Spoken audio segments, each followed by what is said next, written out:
Hello everyone, this is Millie Sakamaki and we are back with Cemetery Mary. Now let me get back to where we left. Last time we were talking to Twyla and she wants us to go in and distract the cashier and make him go into the back because for whatever reason she wants us to steal. Or she wants to steal, not us. She wants to steal. So we have to make this choice whether we feel like it's extreme or would it have an impact, or that she had a point, because last time she stated that she asked if we really wanted someone's life to be risked if we just lie. So I'm gonna go with her on this. I don't know. I just started thinking about it. I mean, if it's really helping in the investigation, then okay, fine. I'll do it. There you go. Now get in there and distract him. All right. I really don't want to help in stealing. It's not okay, but I want to keep continuing on with Twyla, you know, because she's interesting to me as well as Reginald. I step into the store at Twyla's command. I already felt guilty before it even happened, but if this was somehow helping someone, then it was worth doing, right? As I entered, I noticed the man behind the desk.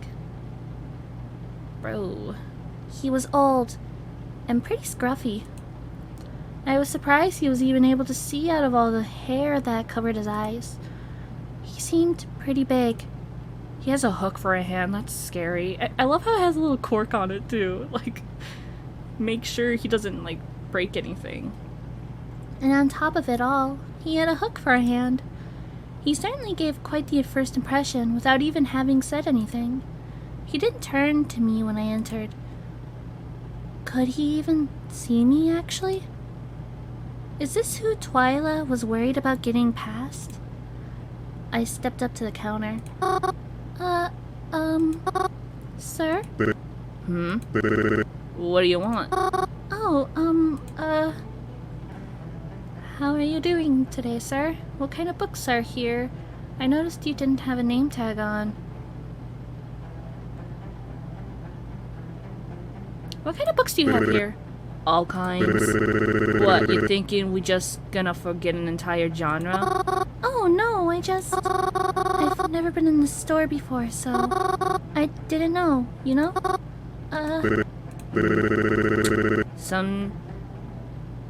Is there something I can help you with, ma'am? Yes.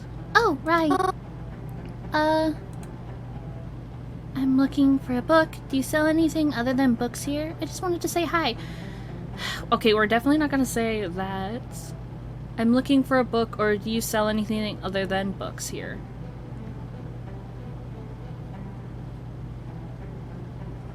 I feel like they would just mostly sell books. But then again, Barnes & Noble, they sell books, but they also have like a cafe area in it, and then they also sell bookmarks or stuffed toys, whatever. So I'm gonna save just in case if we screw this up. Do you sell anything Other than books? How do you mean? Well, like, I don't know, sometimes bookstores sell other things too. Like DVDs or board games or art kits or stuff. Do you want one of those things? I mean, I don't know. Do you have them? I can check in the back for you if you like. Yeah. Oh, that would be so kind. Thank you. No problemo. After he left into the back room, I signaled to Twyla that she could sneak in. Except, Twyla didn't tell me what to signal with, so I kind of just flailed my arms and hands a bit until she noticed me. I felt really bad about it, going behind that man's back like that. But if If doing this meant catching someone dangerous, then Twyla was in and out quicker than I expected, as if she knew exactly where she was looking. I would have followed her, but I was waiting for that man to come back. I wondered if she still needed me, or if she went on her way after leaving. But before I could think about it too much, he came back. He said he didn't have anything like what I was looking for, but he did give me something. How to talk to ghosts. He said it looked like something I'd like. He even gave it to me gave it to me free of charge. Was just taking up space, he said. Probably costs less than 30 cents to make, he said. I wished him a good day, and then I was on my way. To my surprise, Twyla was still waiting for me once I got out of this bookstore. Oh, Twyla! You're still here? Yeah, I'm still here. What fucking took you so long? Oh, well, he gave me a book and I... Hey, wait. Can I ask what you took from him now? Does it matter? I mean, well, kinda. He was really nice to me. And it's not as if you've told me much about why we did it. Fair enough. Fine, I'll show you. But only if you get into my car with me. Huh? Well, since you're supposed to be helping me and all, I wanted to bring you to my house for an interrogation, if you will. Interrogation? The main reason I asked you to help is because your family members were involved in a mysterious death. So I wanted to ask you some questions about them and take down some notes. But not here. I don't even like talking about this out loud. So I'll call up a car to come pick us up. You're fine with coming with me. You're fine coming with me, right? Oh, I mean, sure. I don't really have any other plans. Yeah, I figured. Twyla, come on. I help you. You be nice to me, okay? Twyla called up a car to come pick us up. Is this one of those taxi service things? No. I'm just really rich. Oh. Alright. Shortly enough, a car rolled by to come pick us up. The driver came out and held the door open for Twyla and I. She's so pretty. I love her eyes, and yeah, her eyebrows are gorgeous. She crawled into the back seat and I followed suit. Buckling into the car seat, it felt incredibly strange.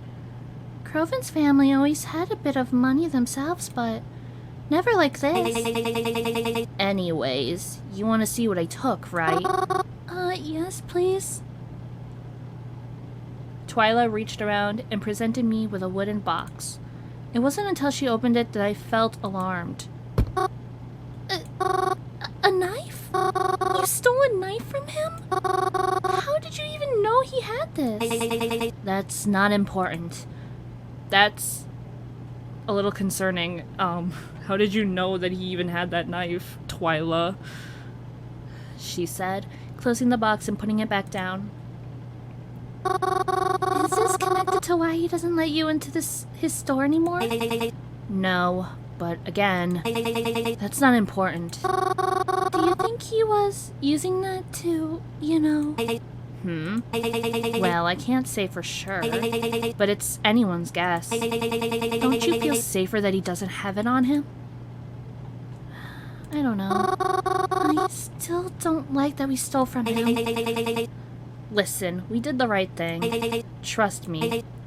Ugh. I'll give it back to him after this is all through, and he's proven innocent, okay? What if he notices it's gone and thinks I took it? Well then, probably a good idea you don't go back there. We sat in silence the rest of the car ride. When I looked at Twyla, it was like she was staring off, very intently, and nothing at all. She looked like she was going over different ideas in her head, deep in thought. I didn't want to disrupt her process or anything.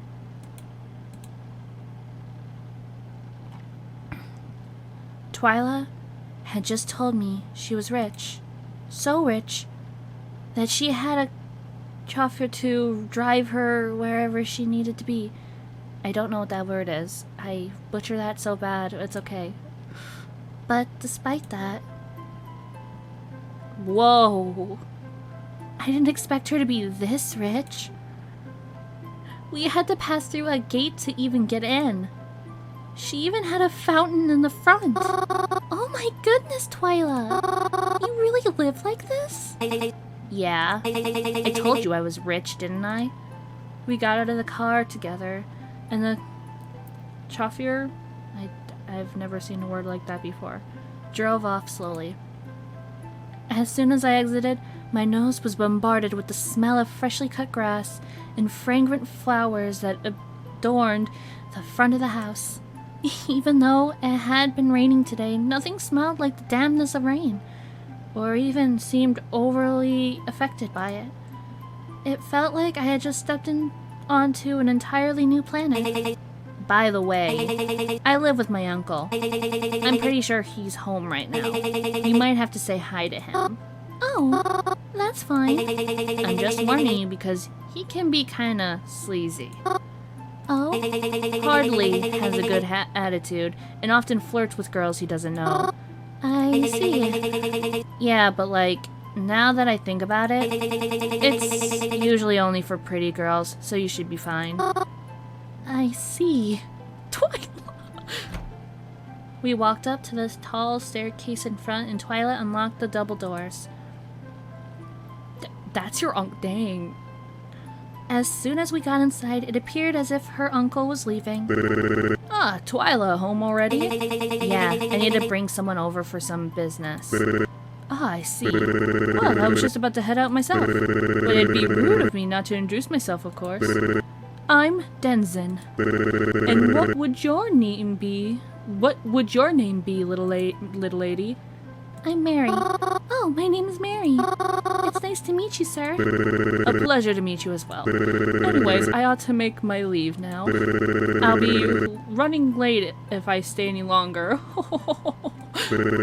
I'll leave you little ladies to your business. And perhaps I'll see you again soon. And after that, he was gone.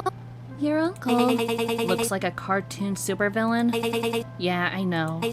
He looks idiotic. It's embarrassing being related to him. Well, I don't know if I'd go that far. Come on, I didn't bring you here to talk about my uncle. Let's go. Okay. I like her uncle already. I don't know why. He just seems so fun. Twyla led me through her house. It was pretty big on the inside and very nicely decorated. To think that she just lived here felt wild. I didn't get to have too good of a look at her home, though. Twyla led me into a room that looked like a den, almost. Or maybe some kind of storage room. Compared to the rest of the house, it seemed a bit messy. Wow. Why is it that when I start recording, I'm yawning like an idiot? As if the room itself belonged to a completely different house. There were instruments near the walls and small tables with playing cards sprawled across them. There were lots of cabinets and drawers, but I had no idea what they might be holding.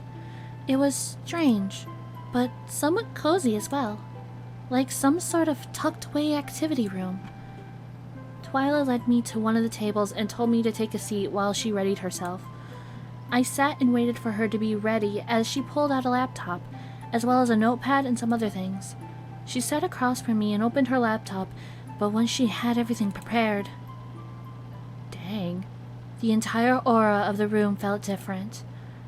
It felt compressed, full of pressure, like this really was some sort of interrogation. Like I was somehow in trouble. I'm going to ask you a few questions, Mary. I want to know about your aunt and uncle that died. Be honest and tell me all the details, okay? What should I do? I said I wanted to help Twyla, but do I really want to tell her the truth of everything that's happened? I know she's doing it for a good cause, but she is still a stranger to me.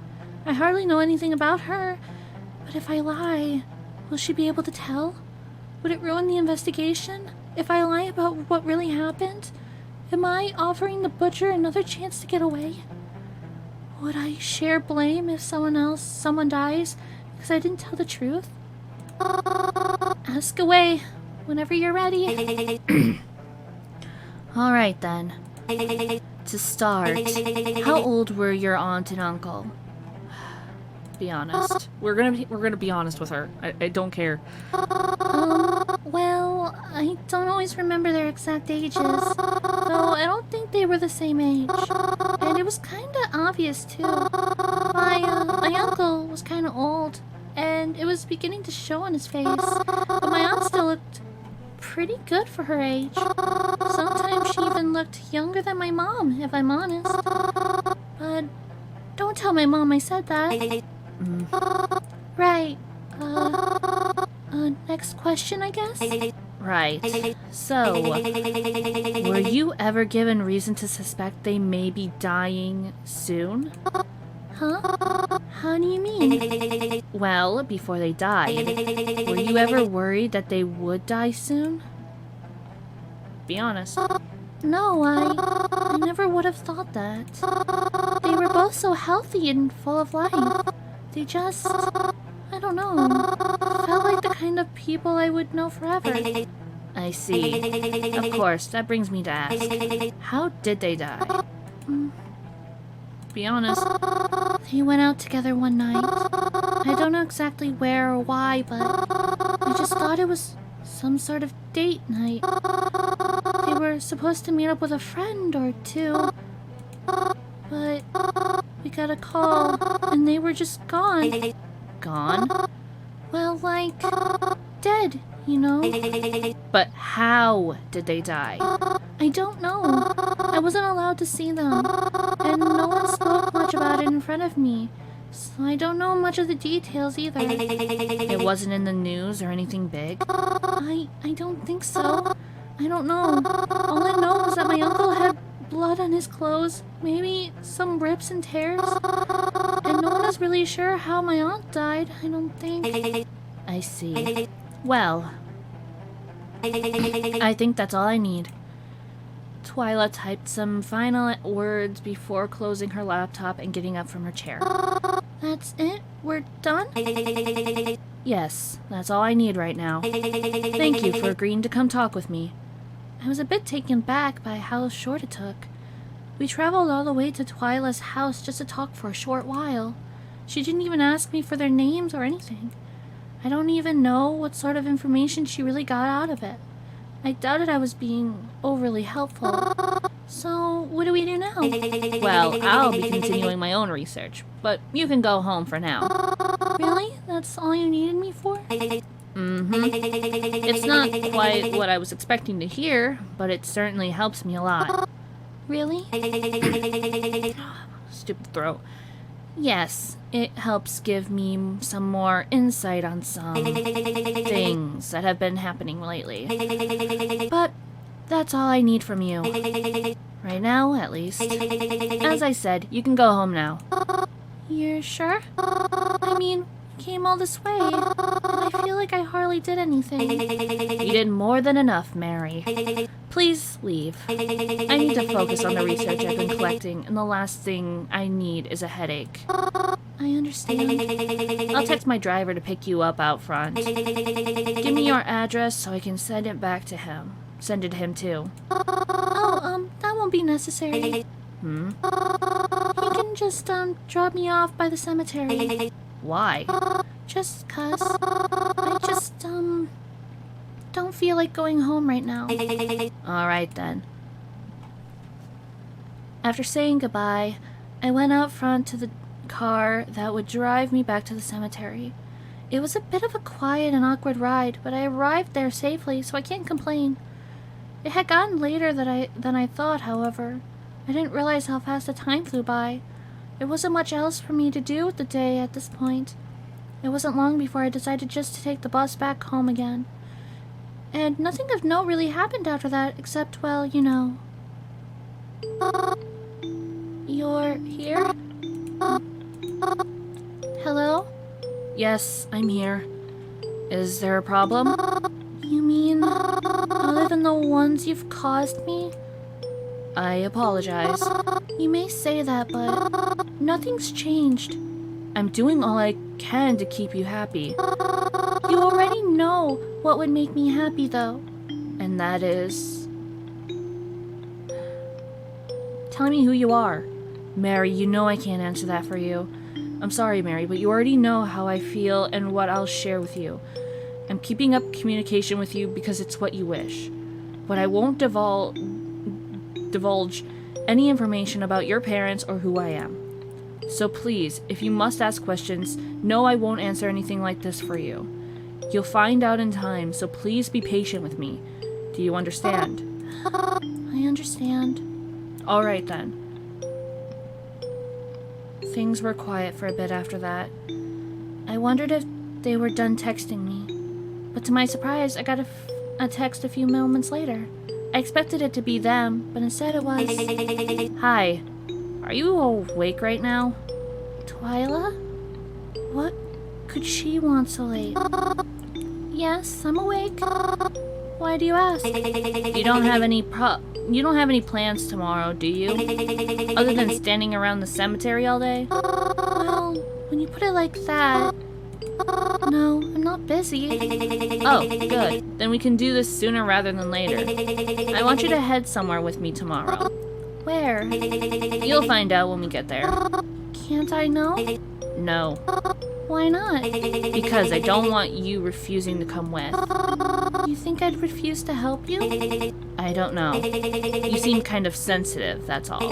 Trust me, it's not that bad. You don't even have to do a lot. Remember when you were a distraction for me earlier today? Yeah? Well, you're just going to be doing that again, but someplace different. Oh. See? See what? You're already chickening out. I am not. So you'll help me then? In case you forgot, this is for the sake of capturing a murderer, you know. I didn't forget. I'll come with, just as long as you don't steal anything this time. I shouldn't need to. At least, not anything important. I'll see you tomorrow then. What's your address? I'll come pick you up. Oh, well... I'll be... Really? I'm planning to go pretty early. Yeah, I'll be there. I'm not really at home that often, so... Besides, it'll be easier for you to drive to, I'm sure. Whatever floats your boat, I guess. Can you meet me by the cemetery at 7:30? Oh, that early? The early bird gets the worm, after all. That's not a problem for you, is it? Oh, no, it's fine. I'll be there. Alright, good. I guess I better go to bed then.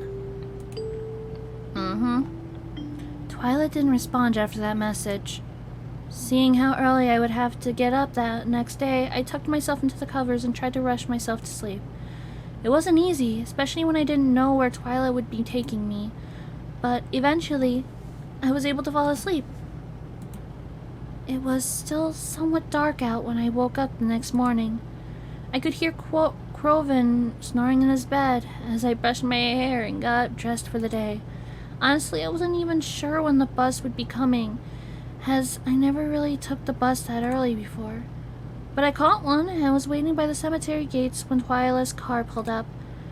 Once again, she had a chauffeur, taking us.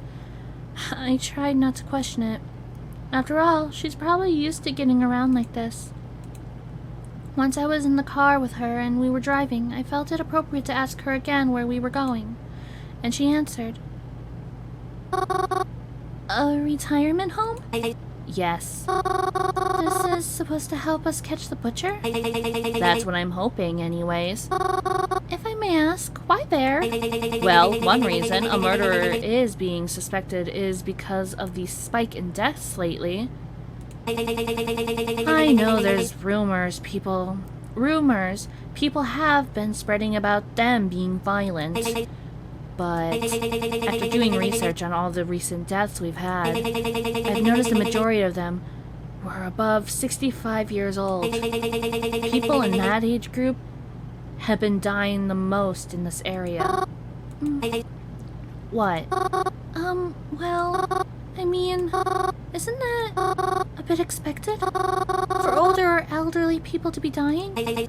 Exactly. Huh? I don't think I catch your drift. Mary, if you were a serial killer who, to avoid risk of getting caught, didn't want to be known at all, who would you kill? I don't know. You'd kill someone who's already expected to die, of course. Even if an autopsy proves otherwise, most people would still assume they died of old age. Or a heart attack, not a heat stroke, a heart attack or some sickness or some other age-related issue. Maybe a few people would be suspicious and even spread rumors about you. But majority would think there's nothing unusual about an old person dying. I never thought of it like that. So we're going there to, like, look for clues? Evidence? Something like that. How can you be so certain about this? What if we don't find anything? Or what if we get into trouble? It'll be fine. It's not like this is the most high-security place in the world. I'm sure all the nurses will be too worried about the geezers to pay attention to whatever we'll be doing anyways. Especially with you distracting them. Oh, right. I suppose I did say I would do that, didn't I? You did. So don't let me down, okay? I'll try not to.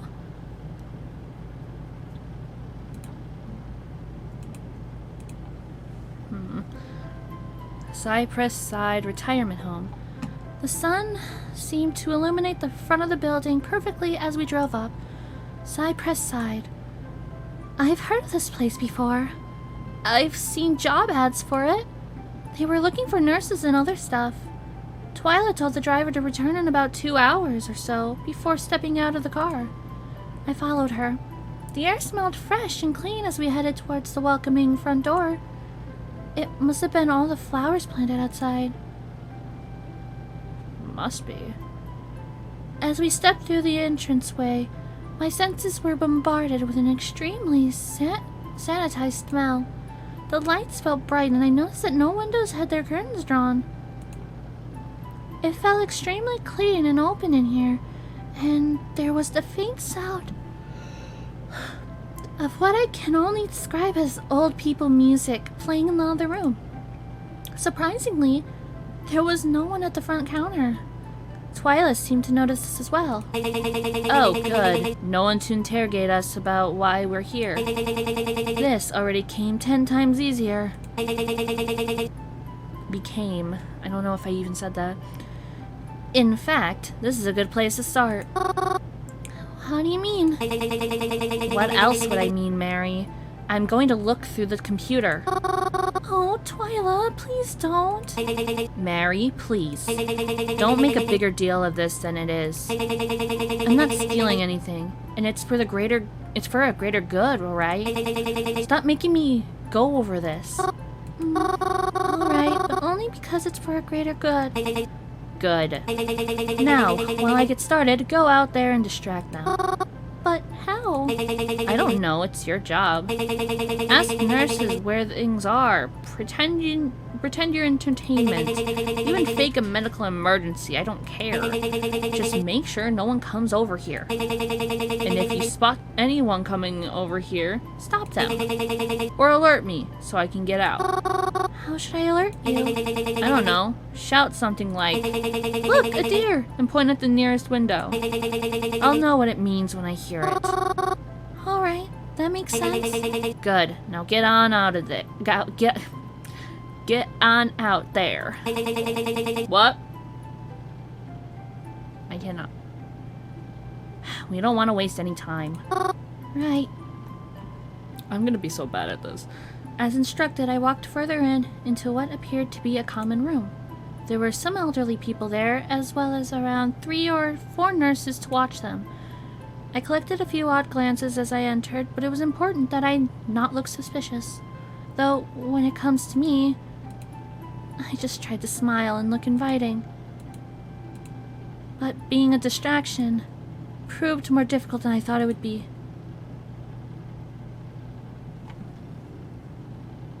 Talking to people didn't seem like the right way to go about it. I don't even know what I would have said. I didn't want to say the wrong thing and come off as even more suspicious. Though I'm sure I looked nervous enough as it is. I kept looking over to Twyla. She was always steady at work, it seemed. I wonder what she was even looking for. She clearly knew what she was doing, but maybe she thought I wouldn't understand it or something. Or maybe she was scared I wouldn't agree to do this if I knew. While I tried to appear distracting and kept a lookout, I also tried to look through some drawers or bookshelves when people's eyes weren't on me. It felt dirty and wrong, even if this was a common area. I just didn't like snooping at all. But it's not like it mattered, I guess, because I didn't find anything important. But at one point I noticed a nurse heading to the front desk. I was about to shout our whole deer plan, but it's a good thing I turned to check before I yelled, because when I looked back over there, Twyla was gone. That's strange.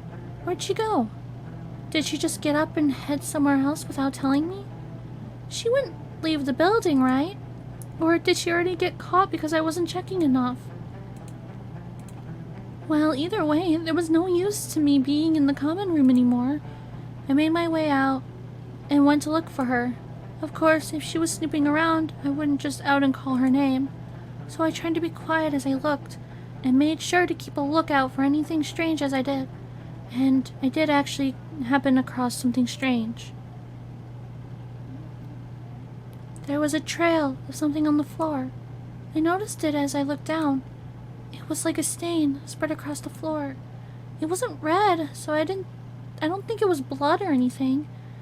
If I bent down really close, it even vaguely smelled of fruit, if that made sense. It was something familiar, and yet it seemed unfamiliar too. I couldn't exactly pin what it was. Something about it just felt off. Like, this isn't the type of stain you're supposed to find here. All I knew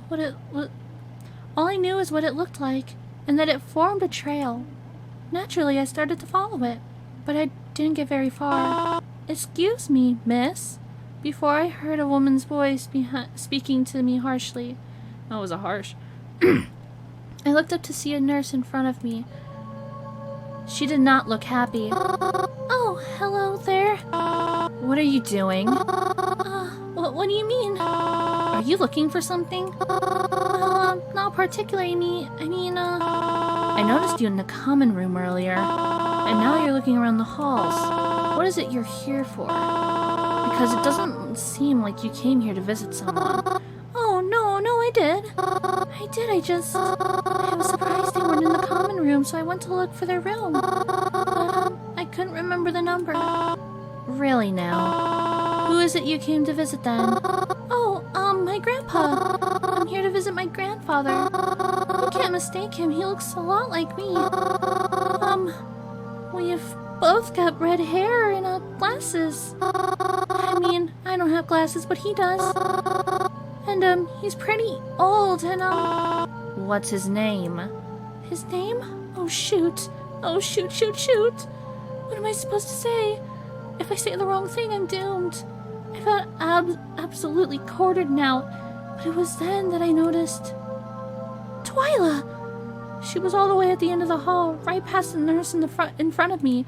She seemed to have spotted me as I was looking for her. It looked as if she was crossing into some other room, but I guess she noticed it looked like I was in trouble. Should I call her over? Maybe she can help me. She looked through the computer, after all. She could give the nurse the name she's looking for. But what should I do?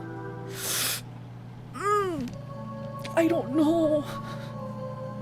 I don't really want to call Twyla over, because that feels like that's gonna rat her out.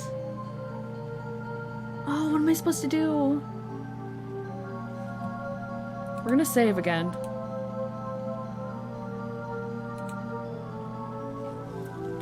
You know what? We're gonna handle the situation without her. Let's try that. I decided I couldn't call Twyla over. She might be onto something or trying to remain hidden. I'd mess everything up if I made her presence known. I tried to signal her with my eyes to Twyla. I tried to signal with my eyes to Twyla. I even nodded my head a bit to show she should leave and that I was okay on my own. She seemed to have gotten the message and hurried out of there. And now, of course, I was stuck here. What are you doing? Oh, sorry. I've got this twitching issue. It runs in the family. Oh, wait. You're Wraithward's kid? Ed Wraithward? Yes, that's my granddad. Yeah, he mentioned something about his grandchild coming to visit soon. Though I'll warn you, his opinion of you isn't very high. Oh? I'll take you to his room. Follow me. I was able to get off easier than I thought. I followed her to the stranger's room. She dropped me off and then left on her way. Well, I guess I'm stuck here. If she sees me looking through the halls again, no doubt she'd be suspicious. I should stay here for a while. I'm sure Twyla will message me if she needs me or if it's time to go anyway. I pulled out a stool and sat across from the old man in front of me. I guess I ought to introduce myself. Hello, sir. Hello, Mr. Ed? Who's there? Hello, Mr. Ed. It's, very nice to meet you. I hope this isn't too awkward. Sorry, let me turn my hearing aid up. Blind as a bat and already losing my hearing, too. Alright now, come again, who is this? I ain't had a visitor in forever. I want to be honest with this man. No? I mean, sorry, I don't really recognize you from anywhere. And I'm sure you don't recognize me. Unless you also like cemeteries? Can't say I do. But with my eyes like mine, can't say I recognize anyone anymore. I'm Mary. I don't think you heard me say it earlier, but it's very nice to meet you. Ed, and a pleasure to meet you too. I'm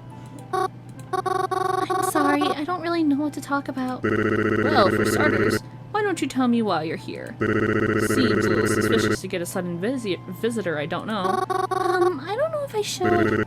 Why's that? You're not up to anything bad, are you? Oh, no, not at all. In fact, I'm here for a good reason. And with a friend, too. Well, she's not with me right now, but she saw me getting in trouble with a nurse, and I made sure she didn't get in trouble as well. Though I guess I was kind of able to get myself out of trouble, too, so it's okay. The nurses here are a bunch of hard asses. Oh, my. What? It's true. Acting like they gotta baby us all the time. Let me tell you, just 'cause I'm wearing diapers doesn't mean I'm a baby. I see. Are they really so annoying? Oh, do you know it? Don't get me wrong here. There's a few sweethearts. And wowee, some of these folks need to take a... what's it called? Chill pill? Yeah, one of those. I'm sure they just want to make sure you're okay. Yeah, I get it.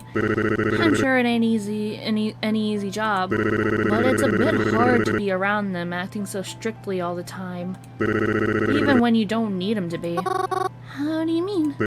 Well, they ain't always the nicest company, that's all. Do you not enjoy their company? Well, it isn't awful, but I'd much rather hang around friends and family and people of the like. Well, why can't you? They are dead. I'm so sorry for your loss. Are you okay? Happens to all of us. None of my friends seem to have lasted as long as I did. And your family? Well, they ain't dead. Most of them ain't. But they might as well be. Why do you say that? Hell, they never come to visit me. Only showed up to visit at my old home when my wife died. None of them wanted to take care of me, because who would, right? Stuck me in here fastest chance they got. Sorry. That's a tad rude of me. I shouldn't be talking like that. Some of them actually called to say they'd visit soon. So... I'm sorry. That's really sad. Oh, phooey. Don't you worry about that. I guess it's just expected when you're old. People see you less and less the older you get. I know this is sudden, but you mentioned your wife died. May I ask you some things about your wife? If that's alright. Please? Sure. When did she die? When did she die? It was a while ago. Can't say I remember exactly when. Hard to keep track of time at all nowadays. Right. Well, how did she pass peacefully at least? Or did she pass peacefully at least? I'm sorry. Was that too harsh?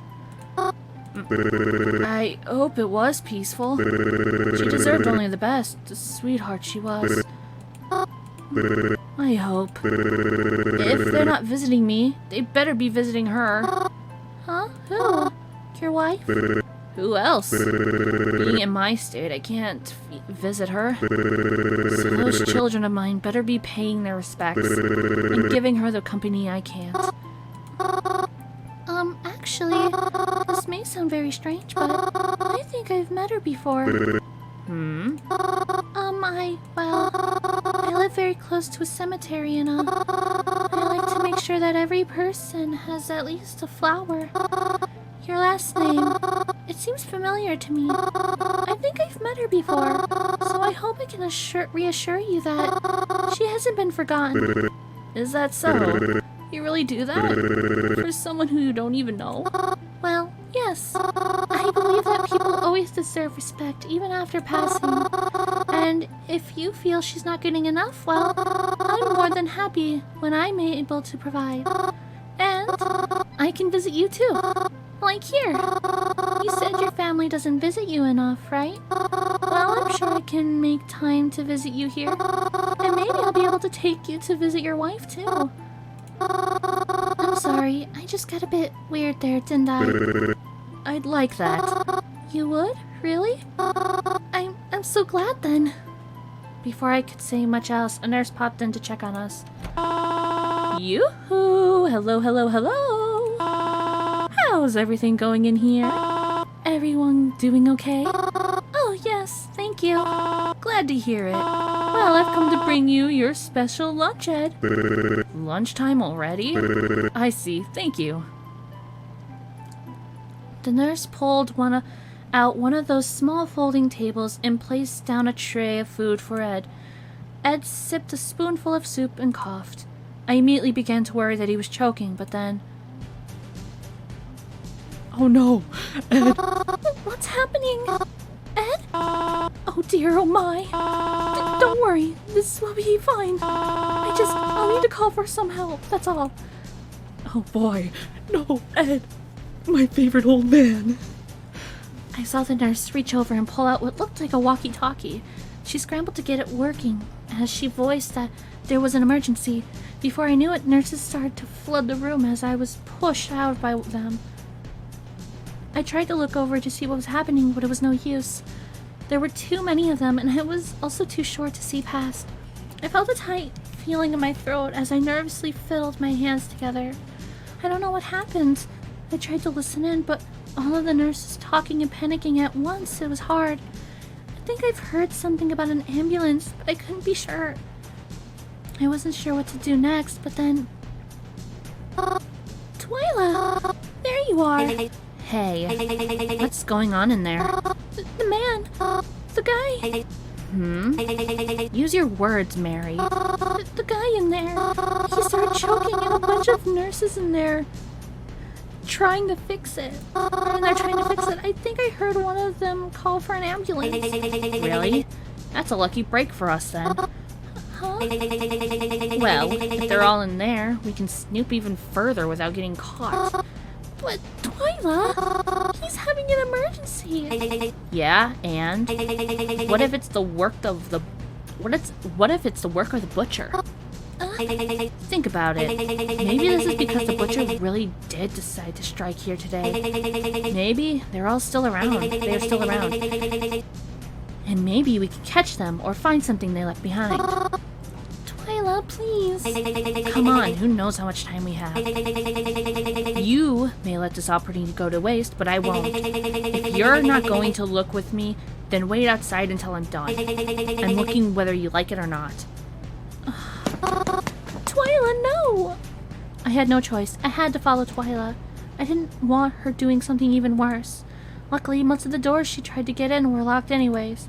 But then she tried getting into the kitchen. Before she could step inside, I reached out and tried to pull her back. She was insistent on getting in. In our eyes. Twyla, stop it! Let go, Mary. I need to look. I saw something in here earlier. But I couldn't get a close enough look until now. So get off before you really get on my nerves. You said you wouldn't be like this. Twyla, this is going way too far. It's not like we're real police or detectives or something.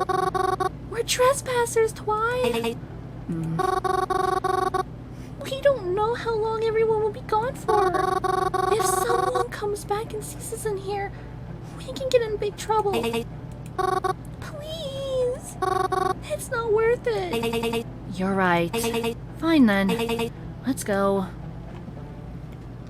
I let go of Twyla and we started back down the hall. Though from the corner of my eye I could swear I saw her rush in really quick. But when I turned around she was right behind me. So, I want to believe that she didn't do anything underhanded. Twyla took out her phone and made sure her chauffeur was on his way. I hadn't even realized it had already gone near the time we planned to leave. We stepped out of the building and into the soft sunshine. It felt so strange to have everything seem so peaceful out here. As compared to the chaos going on inside. Worry still swelled in my chest, but I assured myself that they had everything under control as we sat on the curb and waited for our ride. We didn't say much. I was fine with that. Before I knew it, our ride showed up and we crawled into the back seat. As we drove off, I noticed the ambulance, sirens blaring, pulling into the front of the home. My heart sank once again. During the ride, I looked over to Twyla. She seemed to be texting like crazy on her phone. She seemed frustrated. That was probably my fault, I figured, so I tried to make sure I was still on her good side. Twyla? Are you mad at me? I'm sorry. I don't think I'm as cut out for this as you'd like me to be. It's fine. I'm not upset. You're sure? Yes. I collected a lot of information from there. I'll have a lot to go over when I analyze my findings later. Oh, I'm glad then. Why am I yawning? Stop it. Okay. The rest of the ride was mostly quiet until she asked where I wanted to be dropped off. As my go-to, I told her to let me off at the cemetery. She called me a weirdo, but dropped me off there anyways. The rest of my day was pretty uneventful after that, but I am really, truly thankful for that. I don't know what I would have done had something else awful happened. I went home at my usual time and carried on as normal. Where were you today? You're not already here, are you? Why do you think that I am? Because something bad happened today. Oh? And what was that? I don't know if I should tell you. Then how would I know what you are talking about? We'll tell. I went somewhere today, and while I was there, someone started having a medical emergency. They called an ambulance, and I was told I should leave. I see.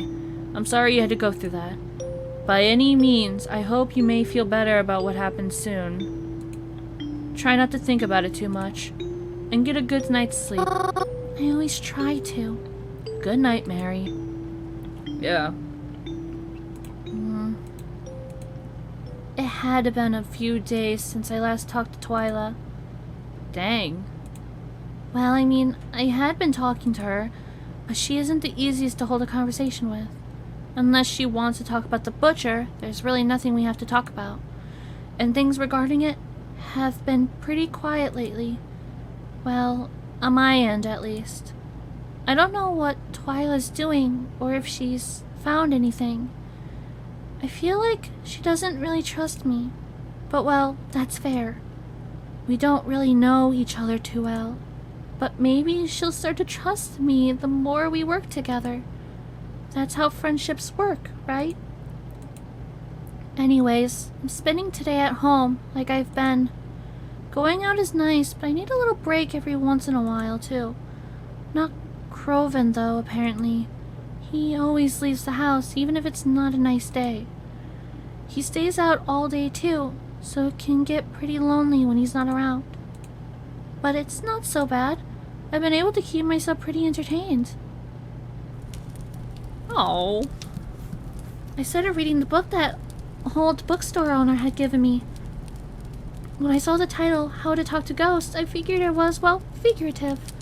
I thought it would be some spooky story with a clever title, but to my surprise, it is written as more of an instructional guide. It's a very interesting read, and I'm curious as to how they got all this information anyways. As previously mentioned, ghosts exist on a different plane of existence. That much is obvious. Yet they can communicate with us despite their beings existing on a separate layer from ours. We see time and time again their attempts to reach us. Perhaps it is because they are angry. Perhaps it is because they are lonely. Does each ghost exist on their own? Or do spirits share a realm with one another? Expanding and everlasting? Is there a heaven? Is there a hell? Or is there only purgatory, stretching for miles beyond what we can comprehend? These are questions I cannot answer, for if I could, I wouldn't be there writing this right now, would I? I wouldn't be here writing this right now. But there is a question I have been able to answer.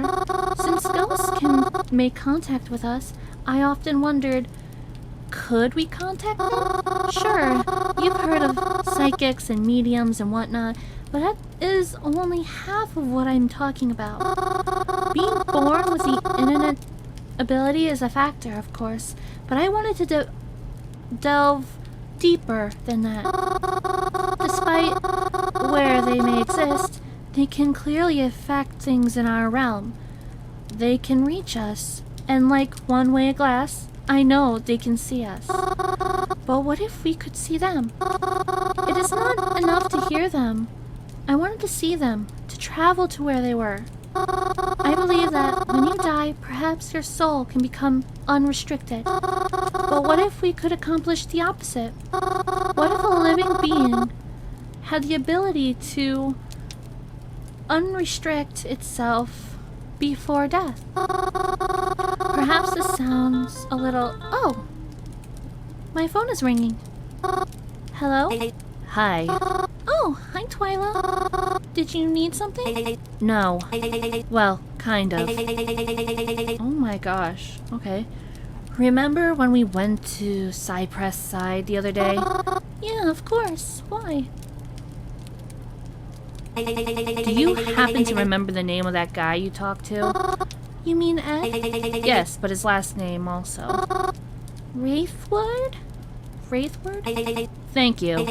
I was sure I had it right, but I just wanted some confirmation. Oh, okay. Is there anything else you need from me? Or him? I mean, you did call instead of text, so... Oh, that was just to ensure I got an immediate response. Oh, well, okay. If you need any more info on him, I'm going to visit him this weekend, so... In the cemetery? No! In the retirement home! Mary, you know he died, right? Huh? I mean, I figured you kept on top of all that stuff. You didn't know? He died that day we went. Guess an emergency he had was serious after all. It also means the butcher could have been there when we were. That's why I was looking for more info into this, looking more into it just now. I hope you weren't too attached. I'll talk to you later. Don't leave us like that. I was heartbroken. The butcher could have been there. Was it because of us? Because we were there investigating them? Were they on our trail? Did Ed die because we... I had trouble sleeping that night. And I made sure to stop by the cemetery every day, finding out as much information as possible. If he really did die because I wasn't going to miss his funeral. Normally, when I put flowers on graves, especially new ones I haven't seen before, I bring flowers I grew myself. Buying them can get expensive and it feels more genuine to grow my own. But I had just been growing a new patch. I didn't have any new flowers I could bring. So I took all the little buds I could gather and wrapped them up and invited myself in. Wouldn't you know, his funeral was the same day I was planning on visiting him. Isn't it funny how life works out? I normally don't cry at funerals. I mean, at least the ones where I don't know the person well. But I had to cry now. I had no choice but to cry. All I could think about was him sitting there in his room talking about how lonely he was. How no one ever came to visit him. Well, they came to visit now. He wasn't alone now, right? I didn't talk to any of his family. And they didn't talk to me. And I was fine with that. I didn't want to explain my reason for being here. The overwhelming sense of guilt was enough weight on my shoulders. I didn't want to have to explain it to them, too. This is actually gonna make me cry. Because I know how it feels to lose someone like that. Oh, I hate that. I normally don't like to outlast family members at their own family's funerals, but I couldn't help it this time. I had to stay. I had to stay as long as I could to somehow possibly make up for what I may have caused. Family members dwindled, and eventually they all left. I'm sure they were confused that I didn't, but I didn't want to move from the spot, even if you tried to drag me. Oh, Ed. I'm so sorry. You didn't deserve this. I'm so sorry. This might be my fault. Maybe she was right. Maybe if I had helped her more.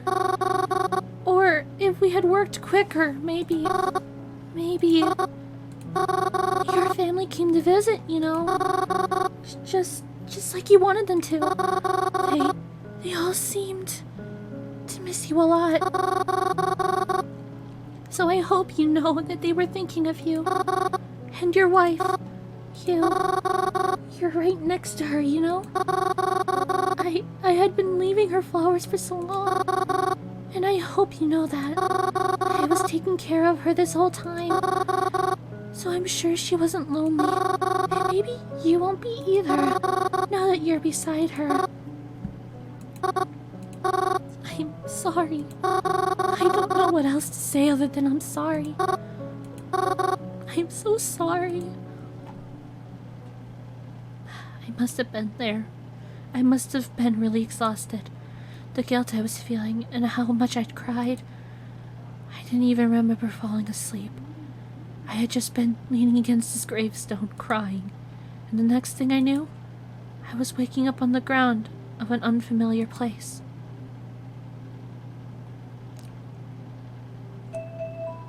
I picked myself up off the ground and looked around. Everything seemed strange. There was a faint green glow all around. The air felt foggy and moist. In front of me was a house that looked similar to the cabin, but this wasn't the cabin, was it? I had no clue where I was. What do I do? Listen. Silence. Feel. The grass felt like a soft carpet. The rocks and wood of the house felt artificial, almost plastic-like. Take a whiff. I took a big whiff to smell my surroundings. There was the faint smell of lilies coming from all directions, though I didn't see any. Look around? I looked all around me. Except for the house, I could see nothing in the distance.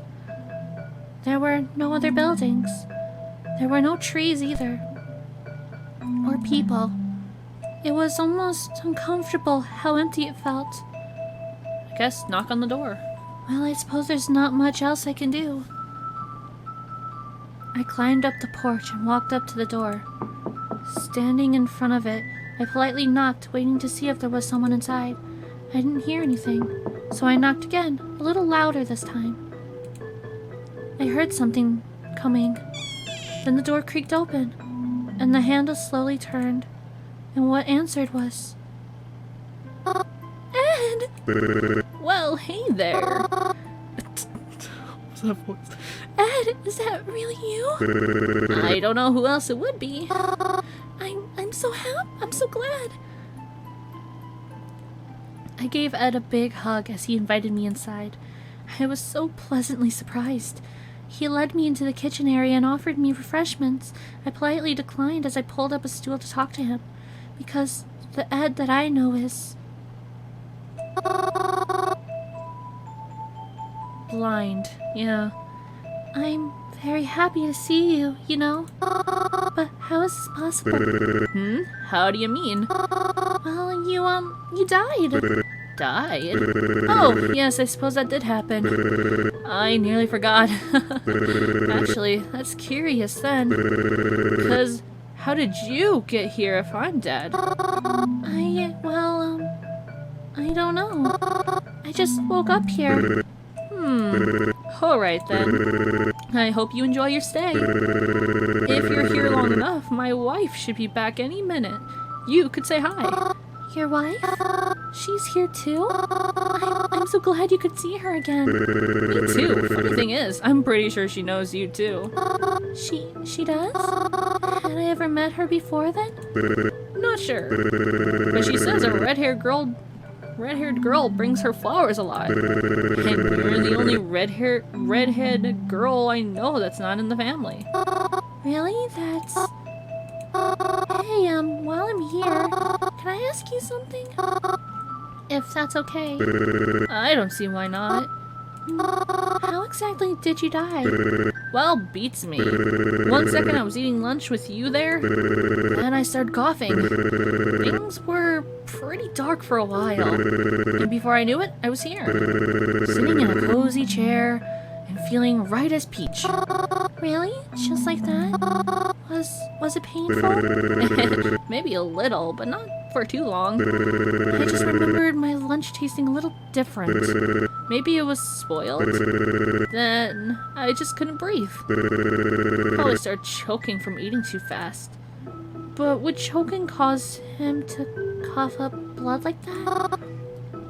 I see. And that's all you remember? Can't say there was much else. Thank you. Even a little information helps a lot.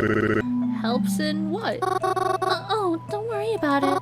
Besides, I don't think you really have to worry about it if you're here. Well, I suppose that's true. Sure, you don't want anything while you're here then? You just stocked the fridge. Go on, help yourself. Oh, well, if you insist, I suppose.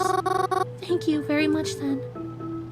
What in the world did they stock up on? I got up from the stool and walked towards the fridge. That's kind of weird, isn't it?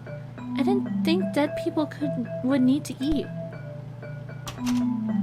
I opened the fridge and looked inside. It was stocked like a regular fridge would be, though I can't say I recognized many of the brands here, but I don't think that belongs in a fridge, because that's... Mary? Hey! I jumped to my feet as soon as I heard my voice call. As soon as I heard my name called, the sound of Reginald's voice had jolted me awake. So was that just? Oh, thank goodness you're okay. I saw you lying on the ground and was worried something had happened to you. I don't think a cemetery is a very good place to take a nap, you know. A nap? Then was that all of a dream? But Ed, and the way he spoke, I couldn't have made all of that up, could I? Reginald? What are you doing here? Ah, that's right. I never told you, did I? I'm a coffin maker, you see. And well, I've actually got business with someone who works here.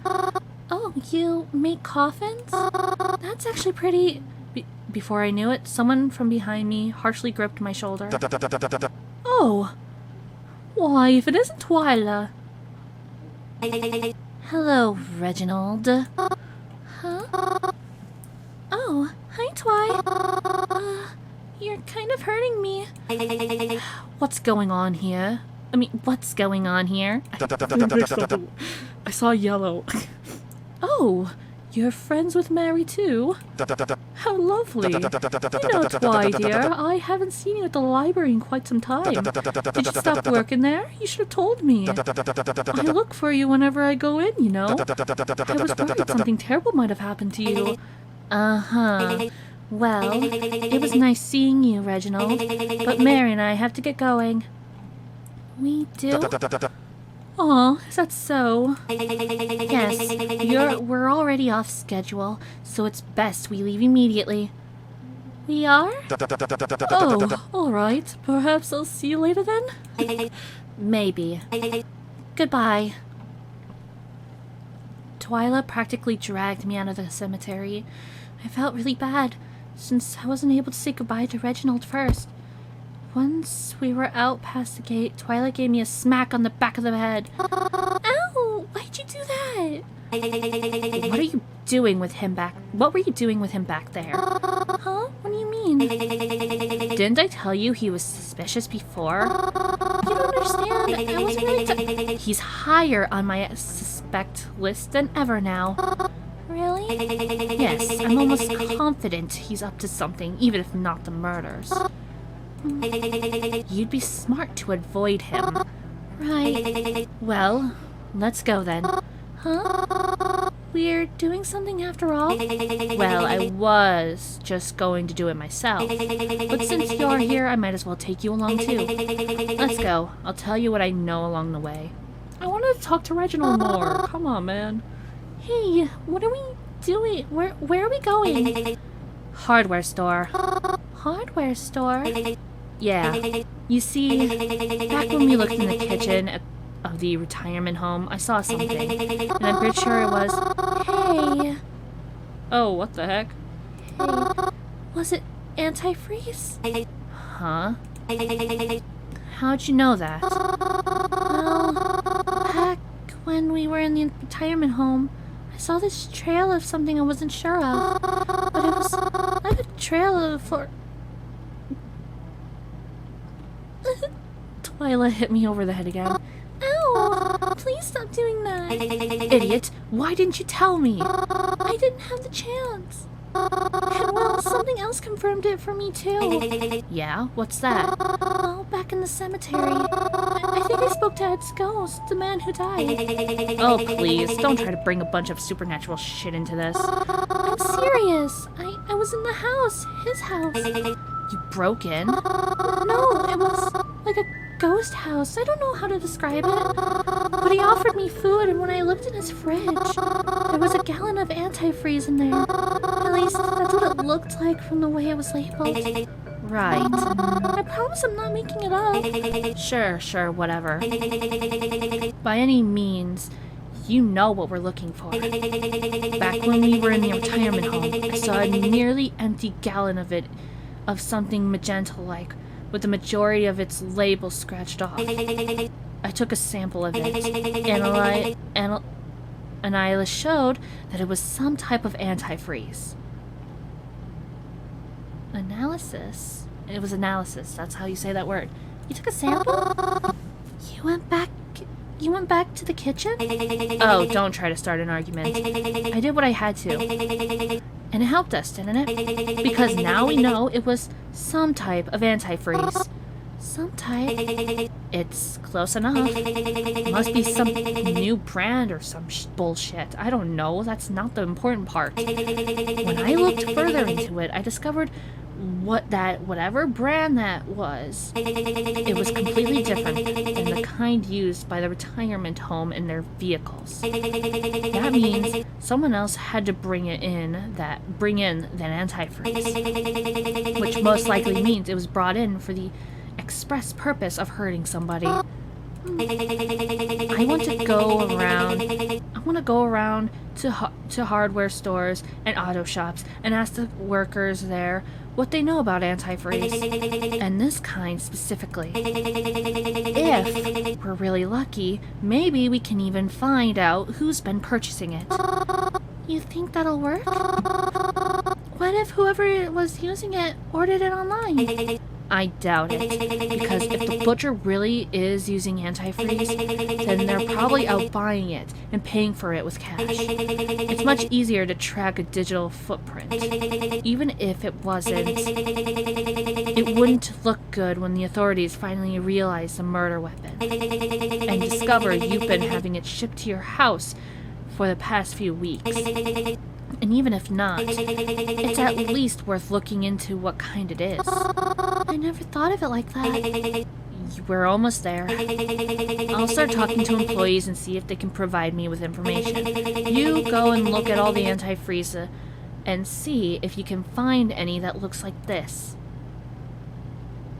Twyla showed me a ripped part of the label, as well as a liquid sample in a small jar. The liquid looked similar to the kind that stained the floor, except it looked much more magenta here. The label was black, with a magenta-ish purple stripe on it. It looked like there was a part of a letter on it, but it was too cut out to know which letter it could have been. It felt weird. What was this label made of? It just felt like old paper. When we got inside the local hardware store, Twyla practically pushed me to the outdoor sections. She went off to go find someone to talk to. I guess it was my job to look for any potential candidates. Where should I look? Let's look at the top shelves. They're too high for me to see, unfortunately. One of those roller stair things was in the aisle, though. I thought about climbing it, but I was worried I might get in trouble. I guess I'll wait for an employee to come by and help me.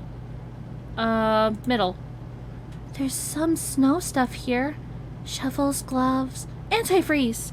Though none of these look like the bottle I'm looking for. There's a lot of blue and green and even some pink, but nothing with this purpley magenta color.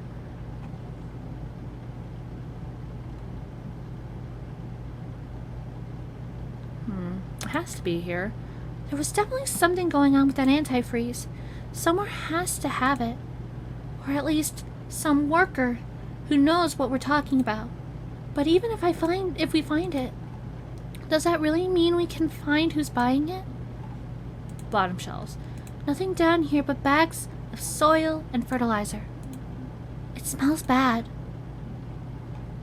I looked very hard, but I didn't find anything.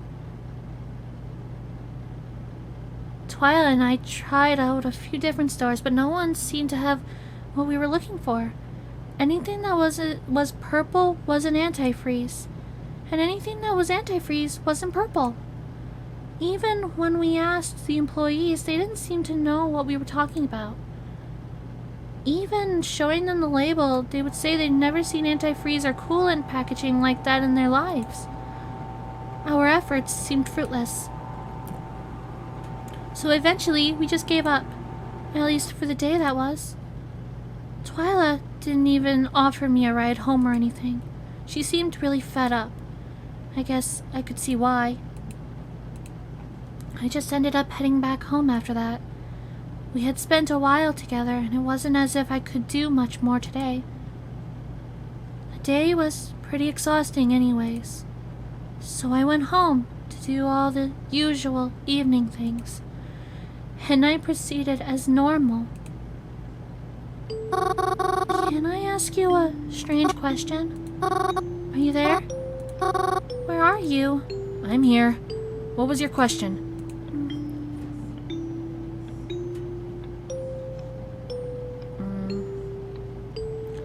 Have you been to a hardware store recently, or do you believe in ghosts? Let's try not to get him on. Do you? I'd like to. Then I do too. That's not... I can't just believe in them if I do. Why can't I? I trust your judgment.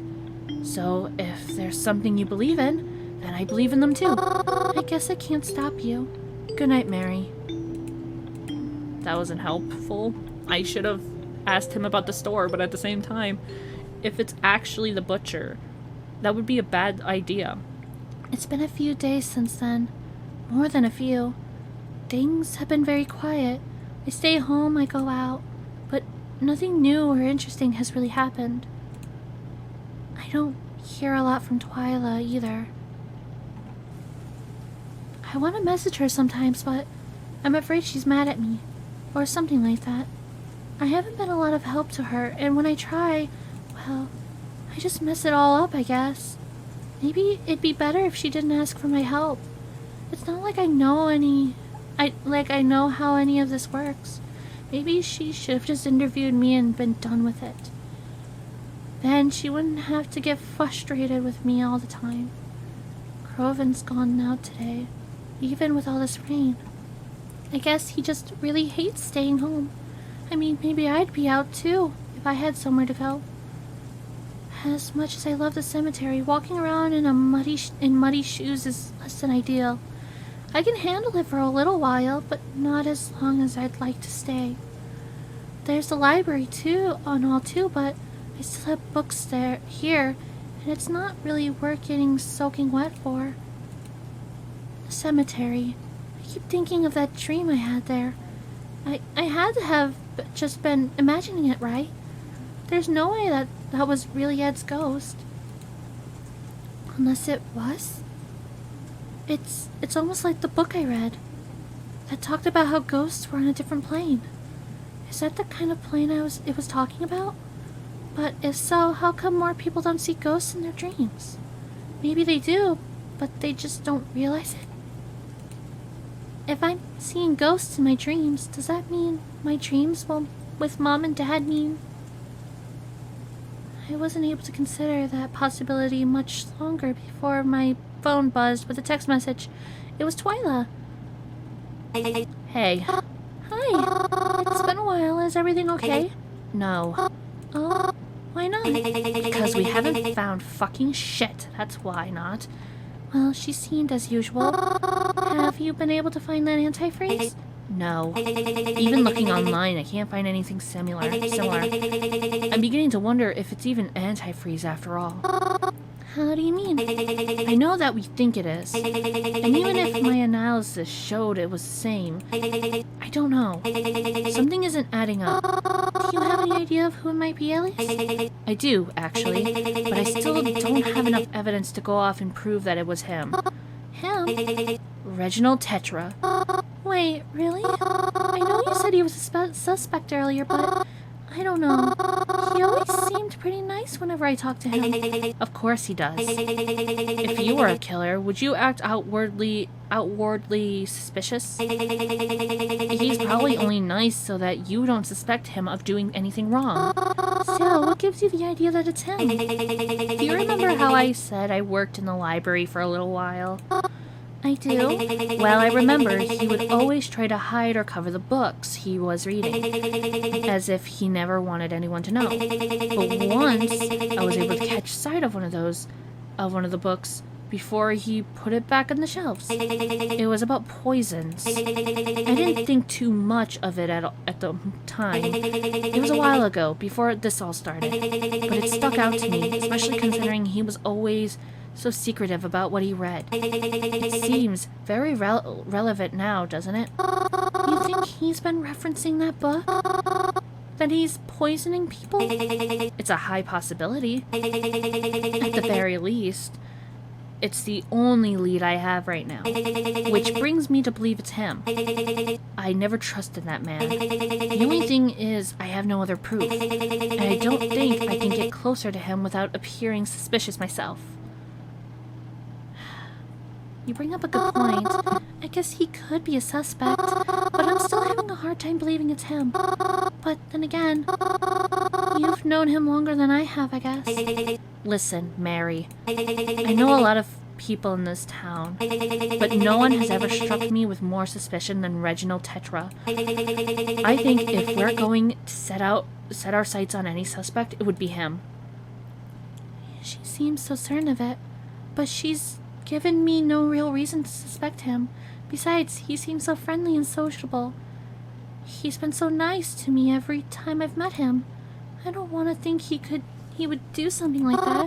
Well then, Twy, if you're so certain it's him, why don't you contact the police? I'm sure if they'll look into it, they'll find something. The police are a bunch of fucking idiots and full of scummy fucking people. We've been over this. Even if that wasn't the case, I don't want to be involved in any investigation of theirs. Can't you send in an anonymous report or something? Do you really think any of those reports actually stay anonymous? Do you realize how easy it is to get information, Mary? Even just texting this over the phone with you makes me concerned. If anyone sees these texts and knows what we're doing, it could be a lot of trouble. That's why I want to get this over with as quickly as possible. And the quickest way to do that is to decide on who's responsible and then out them. Just like that? Is she so certain it's him? She's willing to accuse him just on a whim? If we can prove that Reginald has been purchasing large amounts of antifreeze, then at least maybe we'll have a bit of evidence to go by. And you'll turn that in to the authorities? Because, I mean, they'll have to get involved at one point, right? Eventually, but that's for me to worry about. I just need a more clear indicator pointing towards him, and I'll be all set. It's just frustrating knowing the proof I'm looking for is so close and yet so out of reach. Hey, this is gonna sound really weird, but I have an idea that might help, actually. Really? Yeah, it's like maybe... Okay, so, if you can, I want you to collect a list of everyone you think might have been killed by the butcher. And bring it to the cemetery tomorrow. I don't know if it'll work, but if it helps even a little, it's worth a shot, I think. Mary? What the ever-loving fuck are you talking about? It's hard to explain, but trust me. I think I can make it work.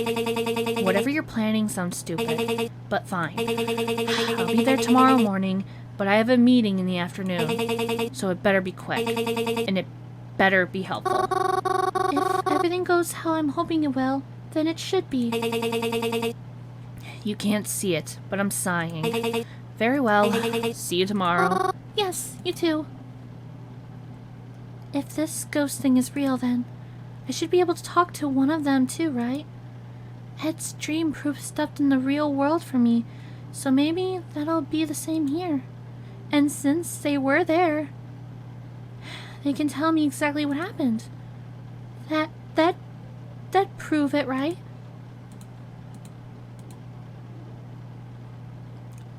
Twyla met me by the cemetery like we agreed. She was tapping her foot impatiently in front of the gate. Took you long enough to get here? My bus runs on a schedule, I'm sorry. She had the list in hand like we agreed. Walking into the cemetery, we looked for the people that were on her list. People who died shortly around the time rumors of the killer came to be. After a bit of walking, we actually managed to find two of the people on the list, right next to each other. Alright, so we found them. Now what? Are you going to tell me what your idea was already? Oh, right. So, remember when you saw me and Reginald in the cemetery together? Yeah? Well, that's because he found me asleep on one of the graves. Wow, just when I thought you couldn't try any harder to be goth. Huh? Continue. So, when I was asleep, that's when I talked to Ed. That's how I knew about the antifreeze, remember? So maybe if I sleep on their graves, like I did Ed, maybe I'll talk to them too, and they can tell me what happened. Oh, for the love of... Come on, at least let me try it. Even if it's just a weird premonition or something. Maybe it'll offer us some insight. You dragged me out here for this. I'm trying to take this seriously, Mary. I don't have time for stupid fucking shit like this. I am being serious. Please, at least give me a chance. Fine. You have 30 seconds, 30 minutes, so choose one of them. I'm waking you up when it's over. Okay, I can do that. Twyla wants me to choose one person to talk to. I guess I could always talk to the other when she's gone, but I need the person I choose to be enough to convince her that I'm not just playing around. There's a boy and a girl here. I don't actually know the circumstances of their death, so I guess I'll just go with my gut instinct. Who should I go with?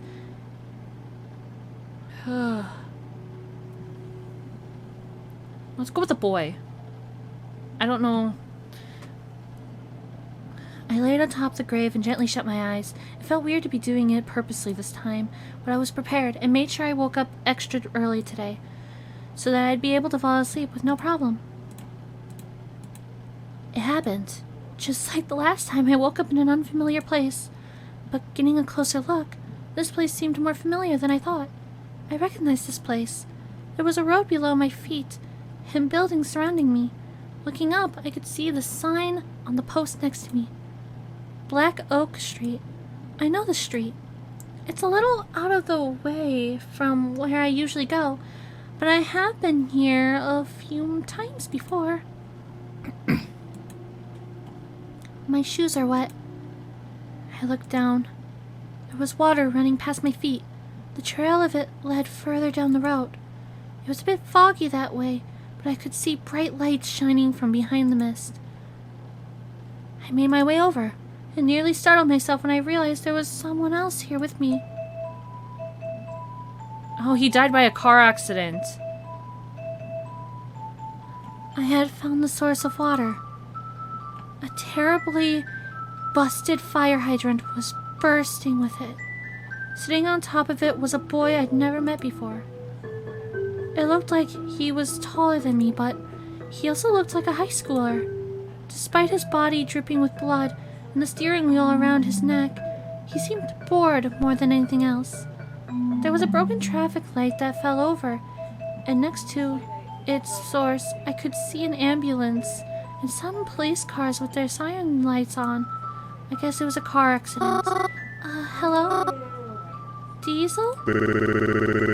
I was wondering when you'd speak up. I wasn't sure which one of us was supposed to talk first. You're bleeding quite a lot. Are you okay? Well, I am now. Truth be told, I haven't been here in a while. I was kind of wondering why I was sent back here, but then you showed up, so I guess that particularly answers some of it. I mean, I don't know exactly what's happening, but you don't quite look like you belong here, so I gotta say, though, despite that, your presence, you feel kind of warm. Familiar, maybe. Did you go to my school? I don't think so. I'm sorry. I hope I don't seem pushy, but I don't have a lot of time here. Is it okay if I ask you a few questions? Alright, shoot. How did this happen? Oh, like all this? I got hit by another car. Another car? Yeah, like, I was in my own car, right? I was driving to school, rainy morning, as usual, right? And I hit a stoplight, so I step on the brakes. Or at least, well, I thought I did. Next thing I know, I got a car crashing right into me from the side. Bangs me into the pole, and then next thing I know, I'm here. Oh my, I'm so sorry. It isn't like it's your fault. And being here freaked me out really bad at first, but I don't know. I guess I'm fine now. Still sucks though. Like, I was so close to graduating, you know? It was my last year this year. Assuming it's still this year over there. Where all the living people are. Do you know, have any idea why that might have happened to you? What, the crash? I told you, it's 'cause of my brakes. You said you thought you pressed them? Well, yeah, I thought so. But maybe I was out of it or something. Maybe I hit the wrong pedal? I'm so sorry, but, do you think someone may have done it on purpose? What? My friend and I are investigating a potential murderer. Do you think what happened to you was planned? Well, I hope not. I can't think of any reason why someone would want to do this to me. Well, maybe one. Oh, But if that really is the case, I don't want to talk about it. I see. Would it be okay if I looked at your car? Just to see? I guess. I'm sorry. It's okay. I scurried past him and the cars blocking my way, making my way over to the car that was clearly hit. It was definitely busted really bad. Other than the missing steering wheel, the inside of the car seemed fine. I looked under the car just in case. Something was dripping. It was hard to see what it was. I was hoping to get some on my hands and... Time's up. I was awoken by Twyla, who roughly shook me awake. She was clearly running low on patience. Well, did you find out anything? Or did you just waste my time? Sorry, I'm still a little drowsy. Well, snap out of it. Tell me what you learned. He was in a car crash. He was on his way to school, but his brakes weren't working. So, when he accidentally passed a stoplight, another car crashed into him, and that's how he died. And you didn't know him prior? No, not at all. I remember hearing a crash near Black Oak, but... You said his brakes weren't working? That's what he told me. Actually, when I went to his car to check it, I saw something dripping underneath. Really? How'd it look? I don't know. It was kind of dark. I guess I would assume oil. I see. Did I help? Actually, yeah. You did. I did? I recently heard from an inside source that they discovered the brakes were cut shortly after the incident. Really? I never heard that. Of course you didn't. Because they don't want you to know. Who doesn't? I have to get going, Mary. But I have to say, I don't know how you did it, but this ability of yours seems like it'll be useful to me. I'll get back to you on this later. Alright. Can we chuck the girl now? Twyla left to go to her meeting, leaving me stranded here. I wasn't sure what I was going to do for the rest of the day, but I'm glad I was finally able to be of some use somehow. I actually felt pretty good leaving the cemetery. That is until I walked out the gates and saw him there waiting for me. Croven? Mary, what the fuck was that? Huh? Who are you talking to in there? Oh, that's Twyla. She's my friend, I think. I know who Twyla is. Oh, really? I didn't know you knew her. You two don't really seem like the type to hang out together, but... This is who you've been hanging out with so much? Huh? Yeah, why? Twyla is a fucking madman. Stay away from her. Huh? I don't want to get into it, but that girl is the reason the fucking devil hides in hell. Don't hang out with her anymore. I mean, we're not really hanging out. We're actually trying to find out about... I don't give a shit what you're doing. I want you to stay the fuck away from her. Wait, you... Well, you're clearly not listening to me. Aren't we supposed to be friends? Haven't we always known each other? And yet, you don't want to trust me on this? I know her better than you, Mars. So stay the fuck away from her. Or stay the fuck away from me. Damn, okay. Croven angrily stormed off after that. I felt so conflicted. Croven never used to get mad at me like that. I know Croven doesn't like her for whatever reason, but I know Twyla isn't a bad person. She may do some devious things, but I know she's doing them for good reasons. She has to care about people, putting her life on the line to try and stop a potential killer. She may not be the nicest in personality, but she's good in heart, right? Ugh, now, I don't like that Croven was the one to tell us. Stay away from her. If it was Reginald, I'd be a little concerned why he would be telling us to stay away, but it was Croven, of all people. The rest of my day after that was uninteresting, but Croven didn't talk to me the rest of the night when I got home. Maybe that was for the best. Besides, I could always rely on someone else to talk to me at night. And then he stomped away. I see. I'm so sorry you were faced with that. It's whatever, I guess. He's always in a bad mood lately, so I try not to take it too personally. Do not. I don't. I'm just wondering, but if you were in my shoes, do you think I should trust him on it? I can't answer that for you. They are your friends, not mine. How do you feel towards them?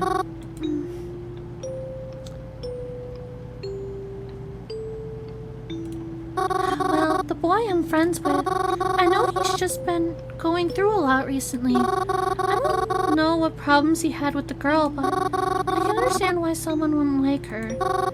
But I can see why he might not want me to hang out with her. I think I have to keep helping her though. I promised I would after all. And it's for a good reason. But I'll try to be more patient with him. And maybe try to ensure that I trust his judgment too. I think that's very fair of you. I hope everything works out between you and your friends. Thanks, I think. Good night, Mary. Ugh. I had a pretty decent sleep, despite everything that was bugging me. Before I even got out of bed for the day, my phone started buzzing with text messages. It was Twyla. Mary, are you there? I need you for something. If I'm thinking correctly, you'd be able to help me with this very well. I'm not sure what I should do. I want to help Twyla, but Girlfriend was really mad yesterday to see me with her. If I don't help, she might be missing out on evidence because of me. But if I go with her and Croven finds us together again, it could result in him feeling even worse. I don't want him to be upset with me, but I don't want Twyla to get upset with me either. What should I do? I hate when it does this to me. But I gotta keep going with Twyla, but I'm definitely gonna come back to this, see if anything else changes. That's why I save. I decided to respond to Twyla, telling her I could make it. Good. I assume you're going to tell me to meet me by the you're going to tell me to meet you by the cemetery again, so I'll see you there at 12. Don't be late. I'll try not to, but I go for a bus. Not wanting to be late, but not wanting Croven to possibly ask where I was going, I quietly got changed and slipped out the front door. I nervously watched for the bus, hoping I wouldn't see him until later tonight. I hopped off the bus and started to make my way towards the cemetery. I was really hungry. I probably should have picked up something back at the house, but I guess I was too scared of possibly running into Croven there and having to explain where I was going in such a hurry. Twyla met me at our designated time and place, and I asked where we were going to be today. The hardware store. The hardware store? Didn't we already check most of them? Yes, but someone I talked to actually provided me with some important information the other day. I've heard that our main suspect visits the specific one at least once every 2 weeks. So if that's true, it seems like today will be the day he shows up. So, are we just going to wait there until he does? We might have to. But what if he doesn't? Are you doubting me? Well, no, but... Good, then let's go, before we miss him. I headed back down to the hardware store with her, though I wasn't sure what her plan was. Even if we do catch him buying something, is that really proof he's the culprit? We arrived at the hardware store. Except for the few employees here, it was pretty much empty. On Twyla's instructions, we waited for Reginald to stop in, but as long as we waited there, we didn't see him. We looked around the store several times, but still nothing, though I lost Twyla a few times. So a part of me wondered if she was just trying to keep me busy. But that doesn't make sense, because if she really wanted to sneak around, then she wouldn't have invited me in the first place. So why did she invite me? I was considering asking Twyla if we should leave. I had Reginald's phone number. I had considered asking Twyla if I should text him, but that would be suspicious if I did, wouldn't it? Hey, are you going to the hardware store today? Oh? Why? Oh, no reason. How did I know? I don't know. I didn't, yeah, that would probably be way too suspicious. Blah, blah, blah, blah. And I wouldn't want to ruin Twyla's plan or anything, whatever it may be. We sat near the front of the store, waiting for anybody to stop in. I'm tired. We were quiet, as Twyla was busy texting somebody. I don't know who, but I guess it was important as she responded to them for a long time. And she kind of ignored me as she continued to text them. The sound of her fingers against the screen was rapid, so it had to be important somehow. So I just let her text, trying to think of something we could do until he got here. Even if he even got here. I considered getting up and making another round around the hardware store when... Huh? Out from one of the aisles, Reginald walked by, pushing a cart in front of him. But how? When? We never saw him enter the store, or saw him at the entire time we were walking around. Could he have been here and we just missed him? But his cart had more than a few items in it, so he had to have been here at least a while looking for it all, right? However it happened, we finally managed to spot him, and he spotted us as well.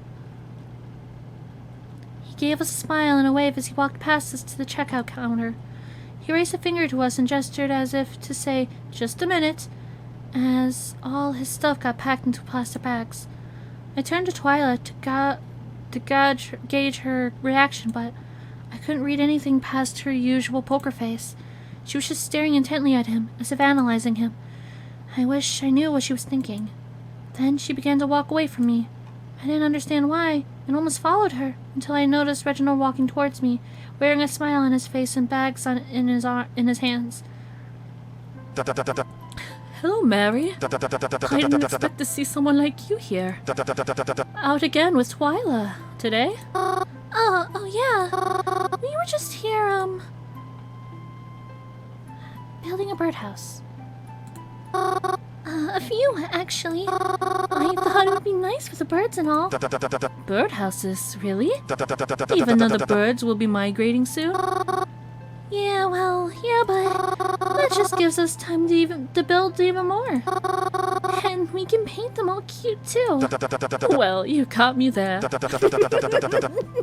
I love... In that case, I'm excited to see what you make. So, what brings you here today? Oh, me? Nothing important. Just picking up some stuff I need for the apartment, that's all.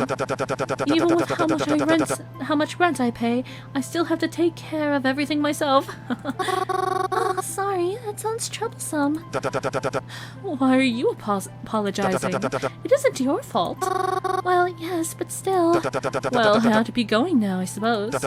My errands aren't going to take care of themselves. But say, next time you need to come here, reach out to me, won't you? I'd love to tag along, and I think I'd be able to help you a bit too. I'll remember that. He is a coffin maker. After that, Reginald left out the door, waving goodbye. Twyla walked back over to me, after having been watching from the sidelines the whole time. Twy? What was the point of that? You didn't even talk to him, and he walked right out the door. Yeah, but did you see what he bought just now? Oh, no, should I? Within his purchases, I saw him buy antifreeze. Not with the kind of gallon we were looking for, but he did buy it. On top of that, he bought rat poison, insecticide, and rope. Well, that stuff doesn't inherently mean he's using it for anything bad. Are you going to report that, though? No. You're going to pursue him. Before he gets far enough, I want you to go out there and ask to help him. What? Isn't he our main suspect? Don't you think he's dangerous? And you want me to go with him? For whatever bizarre reason, he seems to have a liking to you, right?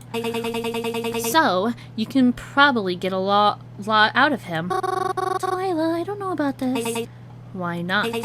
You're the one who said he's not inherently doing bad things anyway, right? So you should have no reason to be scared. Besides, I have to take care of something else anyways. But I'll have my phone on me the whole time. So hurry, go out there and catch up to him. And text me any updates. If things start going really bad, you can just call for help. I should have known. Known what? That you'd rather chicken out and let more people die. Should I even be surprised, though? Of course you'd want that to happen. They fill up those precious cemeteries you love so much. Maybe that's why you keep hindering my progress. To add to your sick collection, I ran out the door as fast as I could. Even though I didn't say anything, I think Twyla could tell I was going after Reginald like she wanted me to. To my surprise, he actually wasn't that far down the street. I was surprised to see him on the street at all, actually. I guess he was taking the bus like I do, or maybe his car was just parked far. Whatever the reason, it worked out well for me as I was able to skip up to him pretty quickly. Reginald, wait a minute. I'm sorry. Is everything alright? Oh, well, you see, back there, Twyla mentioned to me you were, buying rat poison? Oh, yes. It's a bit embarrassing to admit, but my apartment has been having a bit of a rat problem lately. My landlady won't do anything about it, so it's up to me, I suppose. She doesn't even answer her door anymore. Can you believe that? So I guess I ought to take care of it before my neighbors start having rodent problems too. Well, I don't think you should kill them. They probably just didn't have anywhere to go. It's not fair to them. I'm sorry, but I really don't think there's much I can do at this point. Well, I'm actually pretty good with animals, especially small ones. Is that so? Yeah, so maybe I can come over and I'll try to help you with them so you won't have to kill them. I don't know. I appreciate your concern, but are you sure that's something you want to do? Yes, absolutely. Well, alright, if it means that much to you. When would you like to come over? Oh, I was thinking, like, right now? Oh, that's so last minute. You're not even giving me time to straighten things out. I can't possibly have you over right now. I'd just die of embarrassment. Or you might die of fright. Please? The problem will be over sooner if you let me come over and come now. Well, alright. You drive a hard bargain. My car's just around this corner and the drive shouldn't be too long. Oh, good. Hopefully I can help at least a little bit. Like Reginald said, we got to his car around the corner. Once I was buckled inside, I messaged Twyla. I'm in his car. We're heading to his apartment. Perfect. Make sure to snoop around while you're there. I don't know. I said I was going to help with a rat problem. So, even more of an excuse to be snooping around. You have to look for that rat, right? I guess so. Text me when you get there. Make sure you talk to him on the ride over. If you spend all your time texting me, he may think you're up to something. Right. You look so nervous. I put my phone down and took a deep breath. Everything about this felt uncomfortable. Going to Reginald's just to spy through his things. That's not right. But if he really is dangerous, maybe that makes it okay. But if he isn't, then... And if he is dangerous, then I have to be extra careful. I don't know what he could do. I mean, I don't know him that well. And here I am heading to his house. I'll just be on my toes. So, have you worked with rodents before? Well, I've worked with many other small animals before. They're really not that bad, just misunderstood. Reginald and I spoke as he drove. I mean, that way about a lot of those... I feel that way about a lot of those kinds of animals. I even had a tarantula when I was younger. fascinating. I've never been much of an animal person myself, but who knows? Maybe that could change if I got a pet. Unfortunately, my apartment doesn't allow them. A shame, too. A cat would be most handy in this situation. I suppose so. I guess I'll be your cat stand-in? Seems so. How do you plan to catch it, if I may ask? Oh, I'll get a feel for your apartment first, then I'll see the best method to go about it. Sounds reasonable to me. Eventually, we made it to Reginald's apartment building. Most of the apartment buildings within the city are kind of cramped. Reginald's was not much different. Despite this, it didn't look half bad. The outside seemed pretty clean, and there was a parking lot right next to the building. It was convenient that he did not have to park on the street. Pulling up to it, it was also a lot bigger than I had anticipated. Wow, this place is huge. Oh, please. It only looks big from the outside. It only looks nice from the outside, too. Still, this seems like a nice enough place to live. It works, I suppose. Though, I think one day, I'd like to have a house. I like my privacy and alone time. Really? But you're so open and friendly. You think so? I don't quite see things that way. Oh, that's weird to say. But I do think I should end it here for now. I hope you guys enjoyed this episode. What we've done. It's quite interesting now. We're gonna be hanging around Reginald. I should replay the game once I actually finish and see the other endings, whatever ending I do manage to get, because I want to see more of this game, and it's honestly really fun to me. I love the characters. The characters are always so interesting. Even Croven's growing on to me, even though at first, in the first episode, I was just not really all that great with him, but I can see now that he's just genuinely sad about his parents' death, and then not to mention he also has to worry about us. He cares for us deeply. He knows what we are going through as well. But it doesn't help that he's, upset and gets a little angry, has a little bit of an anger issue, but honestly, he really does care for us, for Mary, and it's very interesting.